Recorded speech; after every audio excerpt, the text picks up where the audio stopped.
Assalamualaikum warahmatullahi wabarakatuh. Good afternoon. My name is Anissa Setiawati. I'm from class B3 English Education, and my NPM is 19220254. Well, here I will conduct an interview for a mini research for the course of Children Language Teaching and Practice. And my research person is a TPA teacher who teaches children under 7 years old. Sebelumnya, saya akan menjelaskan tentang mini research saya yang berjudul The Importance of Social Interaction to Develop Children Language Teaching. Menurut pandangan Piaget, kognitif adalah hasil aktivasi asimilasi dan akomodasi kematangan otak dan sistem syaraf terhadap pengalaman ketika individu berinteraksi. Di sini saya akan memberikan 3 pertanyaan kepada narasumber untuk memenuhi mini research saya. Narasumber saya bernama Ibu Rosita. Beliau mengajar di salah satu TPA di daerah saya. Baik, halo Ibu, Assalamualaikum warahmatullahi wabarakatuh. Waalaikumsalam warahmatullahi wabarakatuh. Mohon izin untuk menjadi narasumber saya. Seperti yang kita ketahui bahwa anak-anak mempelajari bahasa dengan berbagai cara. Nah, salah satunya adalah dengan berinteraksi dengan orang-orang sekeliling. Nah, langsung saja saya akan mengajukan pertanyaan pertama adalah nomor 1, perkembangan bahasa apa saja yang muncul ketika anak berinteraksi sosial? Yang pertama, ketika anak berinteraksi sosial, kan anak sebelumnya udah punya beberapa bekal ya, beberapa bahasa tentunya dari lingkungan keluarga, dari orang tuanya gitu kan. Nah, biasanya anak itu lebih dapat menginterpretasikan apa yang mereka ketahui mengenai bahasa yang mereka dapat dari rumah. Itu mereka lebih ketika mereka ada di lingkungan luar rumah, berinteraksi dengan temannya, dengan gurunya, dengan siapapun itu, anak cenderung dapat mengembangkan itu secara lebih luas lagi gitu. Tentunya karena apa ya? Karena dia juga mendengar dari temannya, dari gurunya, bahkan dari orang lain yang berinteraksi langsung dengannya atau komunikasi langsung dengannya gitu. Jadi sebenarnya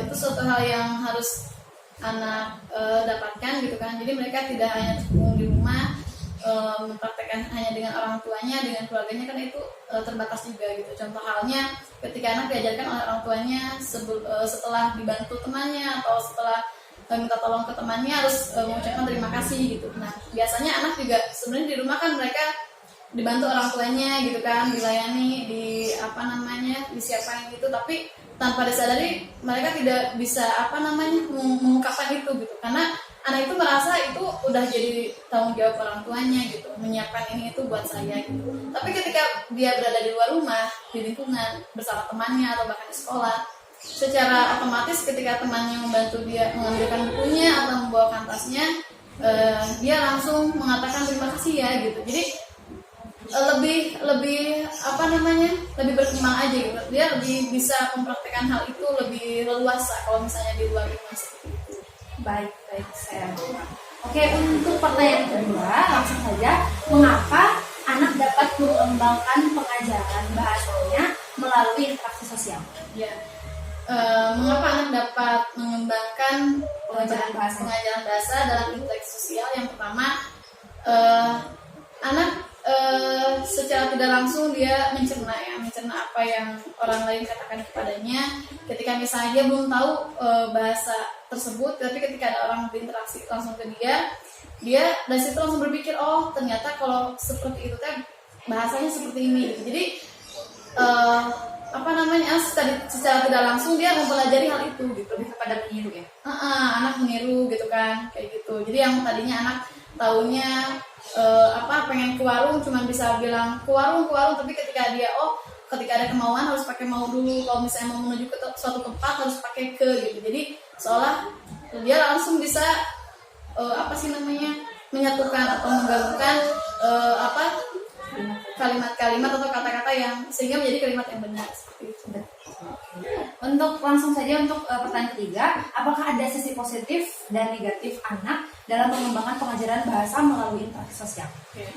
Yang pertama sisi positif ya, sisi positif ketika anak mengembangkan bahasa dalam berinteraksi sosial. Yang pertama dia lebih pembenaran katanya lebih banyak gitu kan, sehingga nanti dia juga untuk kedepannya dia bisa menyederhanakan apa yang dia pikirkan. Biasanya kan anak kesulitan, mereka mau ini tapi mereka bingung secara bahasanya itu kayak gimana sih, mengekspresikan dalam bahasa itu seperti apa gitu. Nah, ketika dia sering berinteraksi dengan temannya di lingkungan gitu kan, dia jadi lebih mudah gitu. Jadi lebih mudah mengungkapkan apa yang dia inginkan atau apa yang dibutuhkan gitu.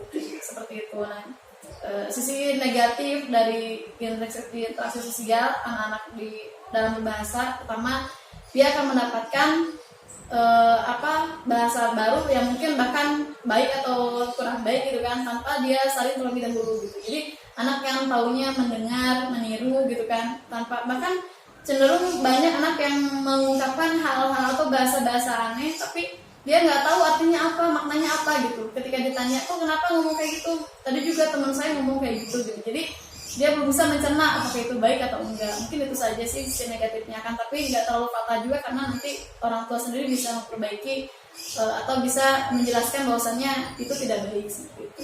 Jadi, contoh kecil ya, ketika misalnya anak di lingkungan rumah atau keluarga dan di lingkungan sekolah itu mereka memposisikan bagaimana ketika mereka berbahasa ketika di rumah, di keluarga, atau ketika ketika sedang di sekolah gitu. Contoh kecil, saya memberikan peraturan kepada anak-anak ketika masuk wilayah sekolah wajib berbahasa Indonesia dengan baik dan benar gitu. Terus mereka mempraktekkan contoh hal kecil ya, tadi misalnya ucapkan minta tolong ketika mau minta tolong ke temennya gitu kan, lalu ucapan terima kasih setelah dibantu, dan yang terpenting mau apa-apa mereka harus izin dulu gitu.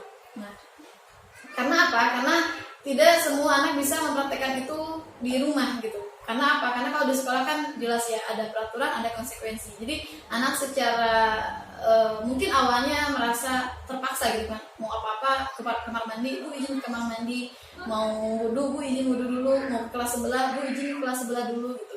Nah, itu suatu hal yang kayak ya mungkin awalnya mereka ribet, terpaksa gitu kan, tapi nanti lama-kelamaan mereka jadi suatu hal yang terbiasa. Karena apa? Karena itu mencakup salah satu perilaku pembangunan karakter yang baik gitu kan bagi anak. Karena biar mereka terbiasa nanti ketika sudah dewasa atau mereka sedang berada di luar selain daripada di sekolah, hal itu mereka bisa praktekkan secara langsung gitu.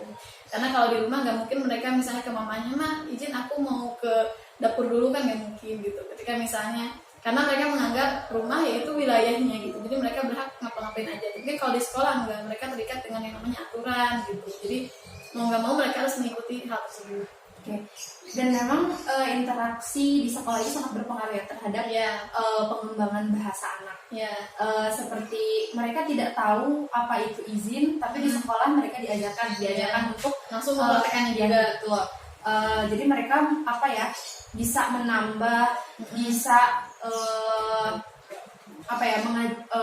belajar untuk diri sendiri bagaimana mengembangkan bahasa tersebut. Iya. Oke, baik. Karena kan kalau misalnya ya contoh hal kecil ya, ketika mereka di lingkungan sama-sama main sama temannya, di sekolah juga sama ketemu temannya, mereka bercanda main, tapi ketika di lingkungan sekolah mereka langsung bisa menempatkan gitu obrolannya harus seperti apa. Tetap mereka mempunyai batasan seolah kayak mau nggak mau saya ngomongnya harus baik-baik, harus sopan nih, kalaupun misalnya sambil lagi main, lagi bercanda sama temannya gitu. Jadi seolah mereka punya batasan tersendiri gitu. Lain halnya ketika mereka sedang di lingkungan luar, di luar sekolah, atau misalnya bahkan di rumah, mereka bisa sebebas itu gitu, menggunakan bahasanya tanpa mereka saling terlebih dahulu apakah itu perkataannya benar atau tidak, seperti itu. Baik, Ibu, terima kasih telah menjadi narasumber saya. Terima kasih sudah meluangkan waktunya. Semoga kita bisa berbincang lagi dengan topik yang tentunya masih dalam pengembangan bahasa pada anak. Terima kasih.